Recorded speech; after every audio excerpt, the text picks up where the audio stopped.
नमस्कार, success journey YouTube में आपका स्वागत करता हूं। तो मैं सबसे पहले देख रहे हैं आप लोग को हेडिंग दिखाई दिया होगा रियल नंबर। रियल नंबर का हिंदी होता है वास्तविक संख्या। तो वास्तविक संख्या किसे कहते हैं? तो वास्तविक संख्या उस संख्या के कहते हैं जिसमें परिमेय तथा अपरिमेय और पूर्ण संख्या का सम्मिलित एक रूप होता है, उसे ही वास्तविक संख्या कहते हैं। उदाहरण के स्वरूप आप लोग को दिखाई दे रहा होगा -2, 2,5, √3, 0, 5,7 डॉट डॉट इन्फिनाइट तक। तो वास्तविक संख्या को हम लोग दो भागों में बांटेंगे। एक है, पहला में आप लोग को परिमेय संख्या और दूसरा अपरिमेय संख्या। तो क्लास 9 तक हम लोग पढ़े थे कि परिमेय संख्या जो P/Q के रूप में हो उसे परिमेय संख्या कहते हैं, यानी P/Q के रूप में रहता था उसे परिमेय संख्या के कहते थे। लेकिन जब हम क्लास 10 में जाते हैं तो परिमेय संख्या को जिसका दशमलव प्रसार शांत हो या अशांत आवर्ती हो, जैसे उदाहरण के रूप पर 2/7 -2, 0, 2/5 इन्फिनाइट तक। अपरिमेय संख्या में आएंगे जिसका दशमलव प्रसार अशांत अनावर्ती हो, जैसे में √2, √3, √5, √7 इन्फिनाइट तक ये भी जाएगा। अब हम लोग समझेंगे कि शांत आवर्ती किसे कहते हैं। तो एग्जाम्पल के रूप में दिखाई दे रहा है आप लोग को 2/8। सबसे पहले 8 से 2 में डिवाइड देंगे तो 0 बैठेगा, उसके पॉइंट बैठेगा, पॉइंट के बदले यहाँ पर 0 बैठाएंगे तो 2 बार में लगाएंगे तो 16 आएगा, घटने पर 4 आ गया। ये पॉइंट के बदले यहाँ पर 0 आ जाता है, 8×5 = 40। देखिए ये पूरा पॉइंट के बाद कट जाता है।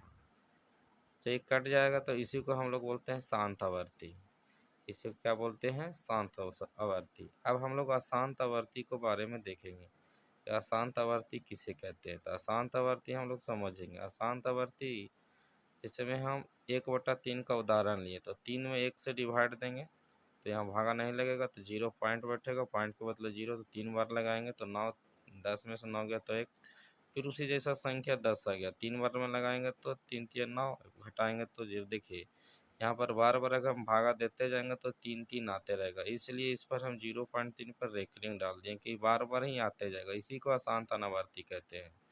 अशांत अनावर्ती समझ में आ गया होगा, इसीलिए हम इसे अपरिमेय संख्या के रूप में डाल दिया जाता है। अब जैसा कि देख रहे हैं फ्रेंड, ये चैप्टर जो है वास्तविक संख्या है और यूक्लिड पर है। यूक्लिड एक गणितज्ञ का नाम था, अपना ही नाम पर मतलब कि मैथ का प्रतिपादन किए थे। तो यूक्लिड विभाजन को हम समझेंगे आज। जैसे में कोई भी एक संख्या 5 और 17 ले लेते हैं तो 5 और 17 भागा देंगे तो 3 बार में कटेगा तो शेषफल 2 आएगा। तो यहाँ पर भाज समझेंगे कि भाज कौन हो गया, तो आपको भाज हो गया आपको 17, भाजक 5 हो गया, शेष भागफल 3 हो गया, शेषफल आपका 2 हो गया। इसी को हम लोग शॉर्ट में बोलते हैं A = BQ+R।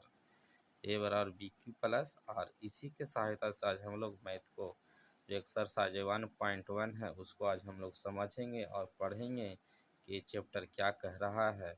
आप लोग वीडियो में बने रहिए। देखिए फ्रेंड, तो क्वेश्चन आप लोग को नज़र आ रहा है यूक्लिड विभाजन प्रमेय का एचसीएफ ज्ञात करें। तो पहला क्वेश्चन आपको नज़र आ रहा है 156 तथा 504। तो सबसे पहले हम लोग 156 को ए मान लेते हैं तथा 504 को बी मान लेते हैं। यहाँ देखेंगे कि 504 156 से बड़ा है, इसलिए बी > नहीं कर दिए। अब हम चरण 1 से चलेंगे। चरण 1 में 156 में 504 से भाग देंगे तो 3 बार में लगेगा तो 468 आएगा। अगर 14 में से 8 गया तो 6 घटा देंगे और 9 में से 6 गया तो 3, 4 में से 4 गया तो कट गया। देखिए यहाँ पर 0 नहीं आया और इस सीएफ का रूल है कि जब तक 0 नहीं आ जाता है तब तक हम लोग को भाग देते रहना है। तो यहाँ से लिखेंगे A = BQ+R। इसका मतलब है कि भाज बराबर भाजक गुने भागफल प्लस शेष। ये तब तक लिखेंगे जब तक हम लोग का 0 नहीं आ जाए। देखिए आप लोग को भाज कितना दिया हुआ 504, 504 लिख दिए। भाज बराबर भाजक आपका 156 है, भागफल आपको 3 है और शेषफल 36 है। ये चलेंगे। अब यह लिख सकते हैं यूक्लिड विभाजन प्रमेय से, क्योंकि ये नियम दिया गया था यूक्लिड के द्वारा दिया गया था। शेष यहाँ पर 0 नहीं आया तो चरण 2 तक, चरण 2 में जाएंगे। जब तक 0 नहीं आ जाता तब तक हम लोग भाग देते जाएंगे। तो देखिए शेष 36 आया तो शेष को अब इस बार हम लोग भाजक बनाएंगे तो 36 से 156 में भाग देंगे तो 4 में लगा तो 144 आएगा, घटा देंगे तो 12, अभी भी शेष 0 नहीं आया। फिर लिखेंगे ए बराबर b q plus r Euclid विभाजन परिमेका से। देखिए तो भाज्य आपको 156 आ गया, भाजक 36 आ गया, भागफल 4 और शेषफल 12 आ गया, अभी भी शेष 0 नहीं आया है, तो यहाँ पर शेष नॉट इक्वल टू 0 लिखेंगे। अब 12 में 36 से भागा देंगे तो 12 तिया हो गया आपको 36, कट गया। देखिए शेष यहाँ पर 0 आ गया, तो ए बराबर बी क्यू प्लस आर लिखेंगे। यानी फिर से यूक्लिड विभाजन परिमेका से आपको देखिए भाजक आ गया 36 और भाजक 12 आ गया और भागफल 3 और शेष 0 आ गया, शेष 0 आ गया, इसलिए 156 तथा 504 का एचसीएफ आपको 12 हो गया। नेक्स्ट क्वेश्चन में आप लोग को चलते हैं, बने रहिए वीडियो में। देखिए फ्रेंड, तो एक क्वेश्चन आप लोग को दिखाई दे रहा है 135 तथा 225, उसी जैसा क्वेश्चन इसको आप बना सकते हैं। 452 तथा 22 इसको भी आप बना सकते हैं। 8840 और 23 120 इसे भी आप बना सकते हैं क्योंकि उसी जैसा है। 40 52 12 576 इसको भी उसी रूल से बना लीजिएगा, उसी जैसा बना लीजिएगा। एचसीएफ 33 18 46 61 इसको भी बना सकते हैं आप लोग। साथ में देखिए इसमें 3 संख्या वाला आ गया, तो मैं 3 संख्या वाला आप लोग को सॉल्यूशन दे देता हूँ। और 8वां क्वेश्चन भी 3 संख्या वाला, तो 7 को जैसा ही 8 बनेगा। तो सबसे पहले हम 7 को बनाना चाहूँगा। देखिए मैं पहले 2 संख्या से हम बनाऊंगा, 2 संख्या को एक साथ लूँगा। जैसे मैं 250 और 175 को एक साथ ले लिया, यहाँ भी a बराबर मानेंगे 250 और b बराबर b 175 हो जाएगा। देखिए यहाँ पर a बड़ा है b से, इसलिए ग्रेटर देन b हो गया। 175 में 250 से भागा देंगे तो एक बार में लगेगा, 175 हो गया, घटाने पर 75 आ जाता है। उसी जैसा लिखेंगे a बराबर b q plus r Euclid विभाजन परिमेका से। तो भाज आ गया 250 और भाजक 175 और भागफल 1 और शेषफल 75। यहाँ देखिए शेष 0 नहीं आया, फिर लगाते रहेंगे। अब 75 में 175 से देंगे भागा तो 2 बार में लगेगा 150, घटाने पर 25 आ गया।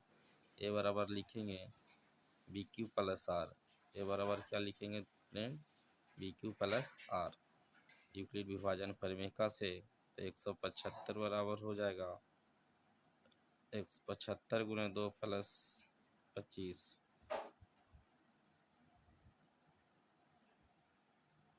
देखिए फ्रेंड, तो यहाँ तक हो गया यूक्लिड विभाजन परिमेका से। भाज बराबर भाजक गुणे भागफल प्लस शेष हो गया। अब फिर 25 से 75 में लगाएंगे तो 3 बार में कट गया, और उसी तरह से लिखेंगे ए बराबर b q plus r Euclid विभाजन परिमेका से, यहाँ भी हो जाएगा।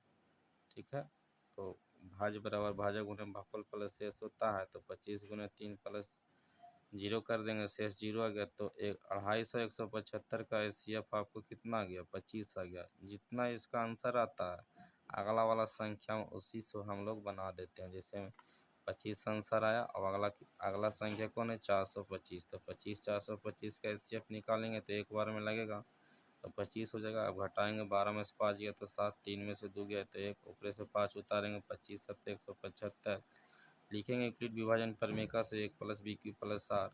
यहाँ भाज भाग आ गया आपको 425 और भाजक 25 और शेष आपको भागफल 17 और शेषफल 0 हो गया। शेष यहाँ पर 0 आ गया, इसलिए 25 425 का इससे कितना आ गया, 25 आ गया। उम्मीद करूँगा कि आप लोग को क्वेश्चन ये आसानी से समझ में आ गया होगा, और क्वेश्चन नंबर 8 उसी तरह से बना सकते हैं। अगर कोई भी बीच में क्वेश्चन आप लोग से नहीं बने तो मेरा ये व्हाट्सअप नंबर है 7667374319 पे आप मैसेज करें, पर्सनल मैसेज करिएगा, तो वहाँ पर आप लोग को सोल्यूशन दे दूँगा। और चलिए नेक्स्ट क्वेश्चन में आप लोगों को मैं दिखाता हूँ बना के। क्वेश्चन नंबर 2 कह रहा है फ्रेंड कि दिखाइए दर्शाइए कि प्रत्येक धनात्मक सपूर्णांक 2q के रूप का है एवं प्रत्येक धनात्मक विषम पूर्णांक 2q प्लस 1 का रूप का है, जहाँ q एक पूर्णांक है। तो सबसे पहले इसमें हम बनाने से पहले यहाँ मान लेंगे कि माना कि ये कोई धनात्मक समपूर्णांक है। इसलिए मानते हैं क्योंकि क्वेश्चन में दिया हुआ खुद है कि ये कोई धनात्मक समपूर्णांक है। b बराबर 2, b बराबर 2 इसलिए मानते हैं कि दी गई संख्या का रूप 2q तथा 2q प्लस 1 है। अगर क्वेश्चन में 3q और और क्यू दिया रहता तो बी बराबर वहाँ पर जिस रूप में दिया रहता उतना ही माना जाता है। यहाँ 2q और 2q+1 के रूप में दिया था तो इसीलिए हम b बराबर 2 माने। यहाँ पर अब लिखेंगे a बराबर BQ+R। a बराबर BQ+R इसलिए लिखे क्योंकि यूक्लिड का रूल है और यूक्लिड अपना रूल दिए थे भाज बराबर भाजक उन्हें भागफल प्लस शेष। अब यहाँ पर देखेंगे कि q क्या है, तो यहाँ देखेंगे q एक पूर्णांक है तथा r एक पूर्ण संख्या है।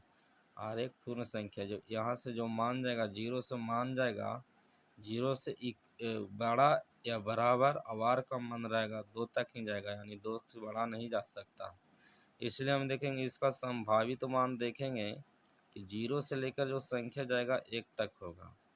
अब यहाँ से हम वैल्यू पुट करेंगे, यानी 0 का संभावित मान 0 से 1 होगा। तो यदि हम r का मान 0 पुट करते हैं तो a बराबर क्या हम बताए थे, a बराबर बताए थे BQ+R।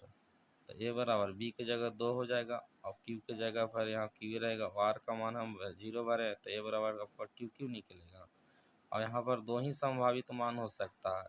तो 0 भर लिए तब यहाँ पर हम 1 भरेंगे, तब यहाँ एक a बराबर हो जाएगा 2q+1।